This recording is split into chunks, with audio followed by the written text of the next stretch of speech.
মাসি, তাহলে তোমাকে তো শুতে হবে, না হলে মাসাজ করা যাবে না। মাসি মুচকি হেসে আমার সামনে শুয়ে পড়ল। আমি আস্তে আস্তে পা মাসাজ করতে থাকলাম। এমন সময় পাশের বাতাবি লেবু দেখে বললাম, মাসি, এই বাতাবি লেবুগুলো এখনো সতেজ কেন?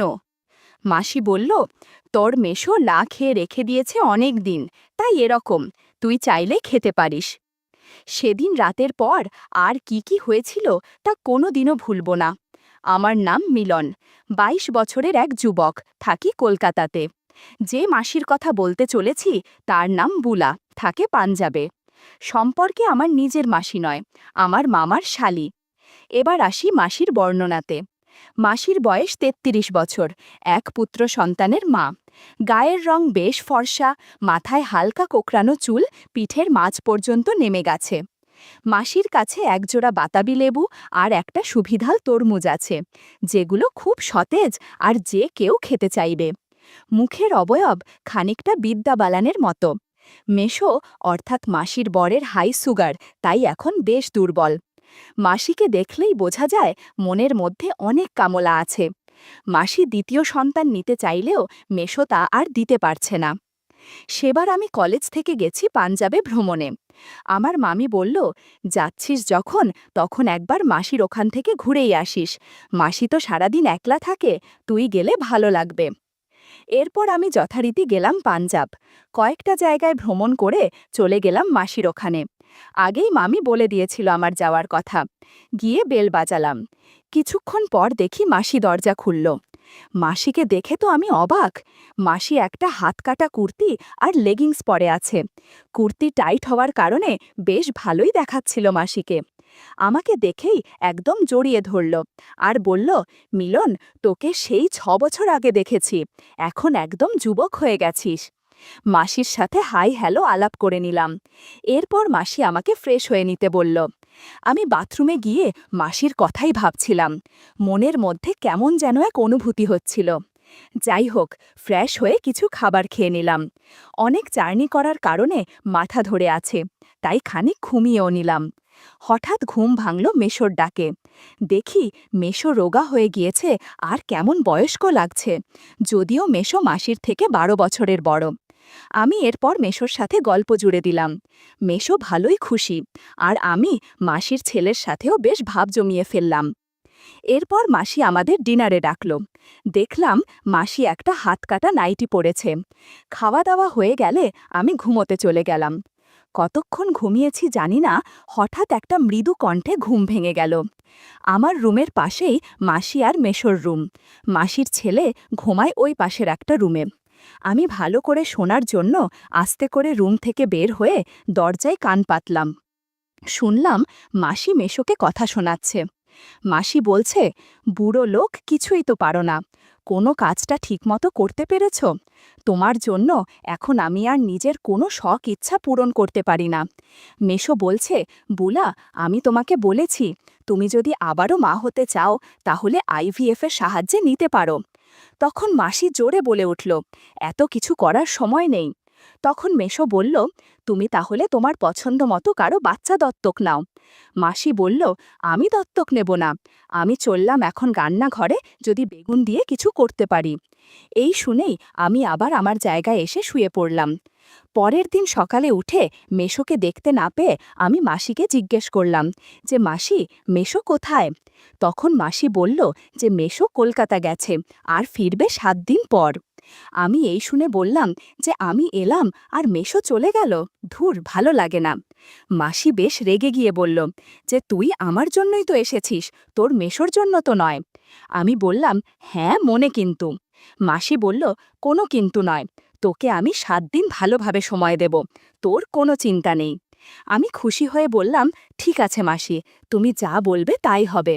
আমি মাসিকে বললাম, মাসি, মেশোর যে এই সুগারের রোগ, তাতে তো অনেক সমস্যা।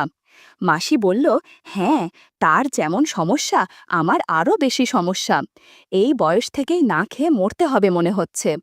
আমি বললাম, কেন মাসি, আমি কি জন্য আছি তাহলে? তখন মাসি মুচকি হেসে বলল, পারবি নাকি তুই? আমি বললাম, একবার বলেই দেখো না, পারি কি পারি না।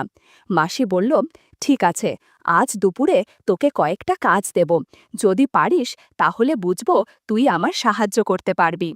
এরপর দুপুরে স্নান সেরে খাওয়ার পর আমি নিজের রুমে শুয়েছিলাম। মাসি আমাকে ডাকল, এই মিলন একবার আয় এখানে। আমি গিয়ে দেখলাম মাসি বিছানায় শুয়ে আছে, পরনে একটা হলুদ টাইট নাইটি। আমি বললাম, কি হয়েছে মাসি, ডেকেছিলে আমাকে? মাসি বলল, সকালে বললাম যে আমার কাজ করে দিতে পারলে বুঝবো তুই আমার কাজে আসবি কিনা। আমি বললাম, হ্যাঁ মনে আছে। মাসি বলল, বেশ বেশ, দিদি বলছিল তুই নাকি দারুণ ম্যাসাজ করতে পারিস। আমি বললাম, হ্যাঁ মোটামুটি পারি।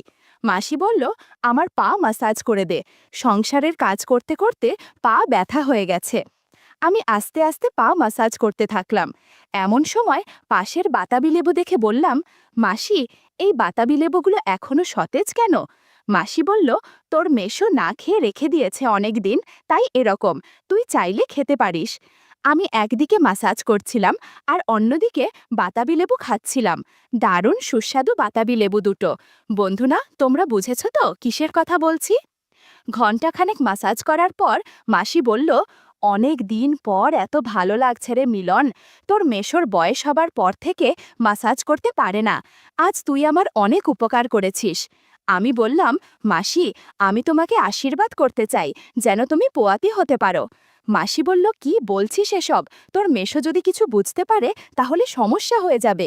আমি বললাম, এসব তুমি ভেবো না, আমার আশীর্বাদে পোয়াতি হলে মেশোর নামে চালিয়ে দিবে। মাসি বলল, ঠিক আছে, তুই আমাকে আর কিছুক্ষণ আশীর্বাদ করে জল দে। মাসির কথা মতো তাই করলাম। ঘণ্টাখানেক মাসিকে সেবা করে আমি একটু বিশ্রাম নিচ্ছি। একটু পর মাসি বলল, পরশু দিনে দিদি মানে তোর মামি এখানে আসছে রে। আমি আকাশ থেকে পড়লাম। বললাম, কই, মামি তো আমাকে বলেনি। তখন মাসি বলল, সারপ্রাইজ দেওয়ার জন্য বলিনি। বন্ধুরা, তোমাদের আমার মালা মামির একটু বর্ণনা দিয়ে নি। মালা মামির বয়স ৩৫ বছর, লম্বায় 5 ফুট 7 ইঞ্চি, খুব একটু স্লিম নয়, একটু স্বাস্থ্যবার আর কি। গায়ের রং উজ্জ্বল শ্যামবর্ণ, ত্বক একদম মসৃণ। মামি সবসময় স্লিভলেস ব্লাউজ বা নাইটি পরে। মোট কথা, মালা মামিকে আমার খুব ভালো লাগে। বলতে অসুবিধে নেই, এই দুই বোনকে দেখলেই আমার মধ্যে অদ্ভুত অনুভূতি হয়। এদিকে মাসি আমাকে মামির বিষয়ে কিছু গল্প করছিল। গল্প করতে করতে কখন যে ঘুমিয়ে গিয়েছি তা বুঝিনি। পরদিন সকালে যখন ঘুম ভাঙল, আমি উঠে দেখলাম পাশে মাসি নেই। আমি তখন উঠে ব্রাশ করে একদম ফ্রেশ হয়ে যখন নিচে নেমে এলাম, দেখলাম মাসি কার সাথে যেন মনোযোগ দিয়ে ফোনে কথা বলছে। মাসি দেখলাম সকালেই একটা গোলাপি স্লিভলেস ব্লাউজ আর একটা শিফনের শাড়ি পরেছে, আর মাসির আঁচলটা কোমরে গোজা। আমি গিয়ে মাসির পাশে বসলাম। মাসি দেখলাম হু হু করে ফোন রেখে দিল, আর মাসির চোখে মুখে আনন্দ আর উত্তেজনা। আমি বললাম, কার ফোন ছিল গো ওটা? মাসি আমাকে জড়িয়ে ধরে বলল, মিলন, তোর মেশোকে কাজের জন্য 1 মাস কলকাতায় থাকতে হবে। এখন শুধু আমরা 2 জন আর তোর মামি বাসায় থাকব। আর হ্যাঁ, আজ বিকালে আবার বান্ধবী কুমকুম আসবে। তুইও ওকেও একটু আশীর্বাদ করে জল দিস, কুমকুমও মা হতে চায়। আমি অবাক হয়ে বললাম, মাসি, কি বলছোটা কি, মানে হচ্ছেটা কি? আমি কি সবাইকে আশীর্বাদ দিতে এসেছি নাকি? তখন মাসি বলল, রাগ করিস না, এতে তোরই সুবিধা হবে। আমি আর না করতে পারলাম না। আমি এই শুনে মাসি বললাম, থ্যাংক ইউ বুলা রানী, তুমি সত্যি অসাধারণ। আর এর জন্য আজ তোমার উপহার হলো কুমকুম মাসি না আসা পর্যন্ত তোমার অনেক সেবা যত্ন করব। মাসি আনন্দে বলল, তাহলে আর দেরি কেন? সেদিন বেশিক্ষণ মাসির সেবা করতে পারলাম না। মাসি বলল, কিরে, আজ তোর কি হলো? আমি বললাম, আসলে কুমকুম মাসির কথা ভাবতে ভাবতে এরকম হয়েছে। মাসি বলল, সমস্যা নেই, মাঝে মধ্যে এরকম হয়, দাঁড়া দিদিকে একটা ফোন করি। আমি বললাম, হ্যাঁ হ্যাঁ করো। তাদের ফোন আলাপ থেকে বুঝতে পারলাম মামি বেশি উত্তেজিত হয়ে আছে, কারণ মাসি একা একা আমার ভালোবাসা পাচ্ছে তাই। এদিকে মাসি মামির কথা শুনে হাসতে হাসতে পাগল হয়ে গেছে। কিছুক্ষণ পর মাসি বলল, চল মিলন, আমরা স্নান করে খাবার খেয়ে একটু বিশ্রাম করে নিই, কারণ বিকালে আবার প্রচুর পরিশ্রম করতে হবে। আমি বললাম, ঠিক আছে মাসি, এখন আর কিছু করা যাবে না, একবারে কুমকুম মাসি আসলে ভেবে দেখা যাবে। এরপর আমরা স্নান শেষ করলাম।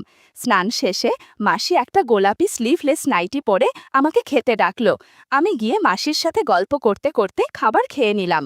তারপর আমি আর মাসি মিলে মাসির বেডরুমে গিয়ে টিভিতে একটা সিনেমা দেখতে লাগলাম। আমি সিনেমার ফাঁকে ফাঁকে মাসির সাথে একটু গল্পও করলাম। কিছুক্ষণ পরেই ডোরবেল বেজে উঠল।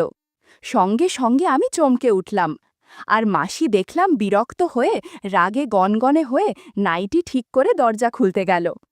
আমি তখন টিভিতে একটা নিউজের চ্যানেল দেখতে লাগলাম। হঠাৎ মাসির গলা শুনলাম। মাসি বলছে, আরে কুমকুম যে, আয় আয় ভেতরে আয়। কুমকুম মাসি বলল, হ্যাঁ বুলাদি, কি খবর বলো তোমার? এই শুনে আমার হার্টবিট এক না বেশ কিছুদিন ধরেই হচ্ছে। তোর কাছে একটু মাসাজ নিতে এসেছে। আমি বললাম, আচ্ছা কুমকুম মাসি, কোথায় ব্যথা গো? কুমকুম মাসি বলল, কোমর আর পিঠের মাঝে। আমি বললাম, আচ্ছা বুঝেছি মাসি, তাহলে তোমাকে তো শুতে হবে, না হলে মাসাজ করা যাবে না। মাসি মুচকি হেসে আমার সামনে শুয়ে পড়ল। ওদিকে আমার বুলামাসি বলল, তুই মাসাজ শুরু কর, আমি একটু আসছি। তারপর কুমকুম মাসিকে বললাম, একটা তোয়ালে জড়িয়ে নাও, তাহলে মাসাজ করতে সুবিধা হবে। মাসি ব্যাগ থেকে একটা তোয়ালে জড়িয়ে নিল। কুমকুম মাসির সৌন্দর্যের বর্ণনা দেওয়ার ক্ষমতা আমার নেই। যাই হোক, আমি হাতে অল্প অলিভ অয়েল নিয়ে মাসাজ করতে শুরু করলাম। কিছুক্ষণের মধ্যে বুলা মাসিও চলে আসলো। দেখলাম আজকে বুলা মাসিও একটা হালকা লাল রঙের গামছা জড়িয়ে এসেছে। বলল, তোর কুমকুম মাসির মাসাজ হলে আমাকেও একটু মাসাজ করে দিস। 40 মিনিট কুমকুম মাসিকে মাসাজ করার পর বুলা মাসি বলল, কুমকুমকে একটু আশীর্বাদের জল দে, যাতে মা হতে পারে।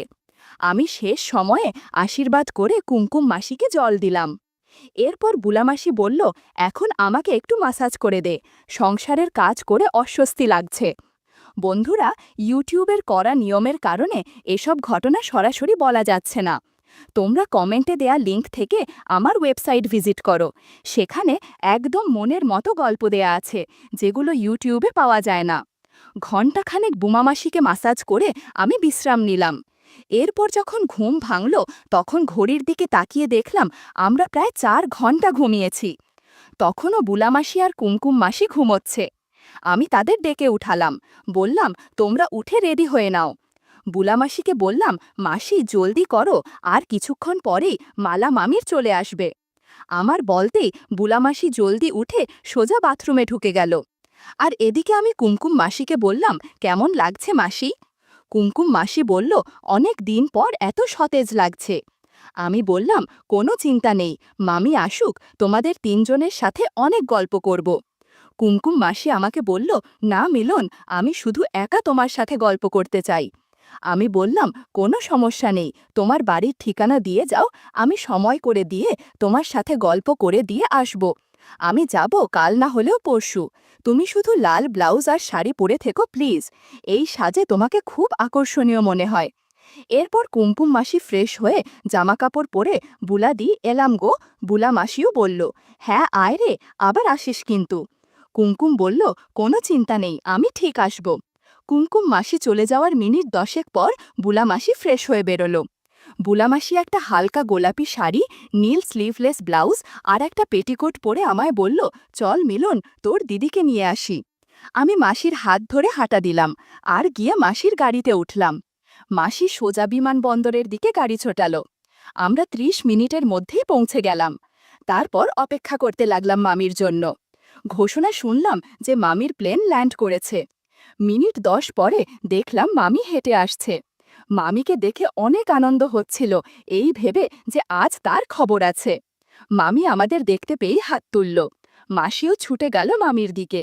মাসি মুচকি হেসে মাসিকে বলল যে, বুলা, মিলনকে ভালোই ট্রেনিং দিয়েছিস দেখছি। এরপর আমরা 3 জন গাড়িতে করে সোজা মাসির ফ্ল্যাটে চলে এলাম। মামি বলল, আমি একটু ফ্রেশ হয়ে চেঞ্জ করে আসছি। মাসি বলল, হ্যাঁ ঠিক আছে। মামি একদম ফ্রেশ হয়ে আমাদের কাছে এলো। মালা মামিকে দেখে আমার কি যে ভালো লাগছে তা বলে বোঝাতে পারবো না। মামি একটা হালকা হলুদ রঙের স্লিভলেস নাইটি পরেছে। আমি এই প্রথমবারের মতো মামিকে নাইটিতে দেখলাম। মামি বলল, কিরে মিলন, আর আমার ঘুমের ব্যাঘাত ঘটাস না যেন। এই বলে মামি নিজের রুমে চলে গেল আর দরজা লাগিয়ে দিতেই আমি মাসির সাথে গল্প করতে লাগলাম। মাসি আমায় বলল, এখানে না ঘরে চল। দুজনে ঘরে গিয়ে আর সময় নষ্ট করলাম না, শুধু গল্প করছিলাম। গল্পের জন্য মাসি অনেক চিৎকার করছিল। এই রকম ৩০ মিনিট চলার পর মাসি বলল, আজ আর গল্প করা হবে না, সারা দিন অনেক ধকল গেছে, এখন একটু ঘুমানো দরকার, পারলে তুইও একটু ঘুমিয়ে নে। রাত তখন ২টো বাজে। হঠাৎ এক ধরনের অদ্ভুত শব্দ আসছে শুনে আমার ঘুম ভেঙে গেল। আমি দেখলাম মাসি গভীর ঘুমে আচ্ছন্ন। আমি শব্দটা শুনে মনে হচ্ছে মালা মামির ঘর থেকে আসছে। আমি আস্তে করে উঠে মালা মামির ঘরের সামনে গিয়ে দরজাতে কান পাতলাম। শুনতে পেলাম মামি যেন অদ্ভুত শব্দ করছে। আমি আস্তে করে কুঁকি দিতেই দেখলাম মালা মামি অদ্ভুত আচরণ করছে। আমি বুঝতে পারলাম সারা দিন জার্নি করার কারণে মামি হাত পা ব্যথাচ্ছে। মামিকে বললাম, মামি, আমি কি একটু মাসাজ করে দেব? আচমকা আমার কথা শুনে মামি একটু হচকিয়ে গেল আর চাদর দিয়ে নিজেকে আড়াল করল।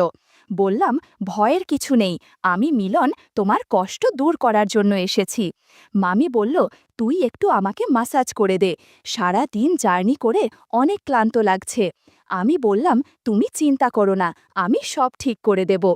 এরপর আমি চাদরের আড়াল থেকে ২টো ডাব বের করে বলল, এই ডাবগুলো অনেক দিন ধরে কেউ খাচ্ছে না, বেশি দিন এভাবে থাকলে নষ্ট হয়ে যাবে, ডাব খেয়ে মাসাজ করে দে। তার কথায় আর না করল।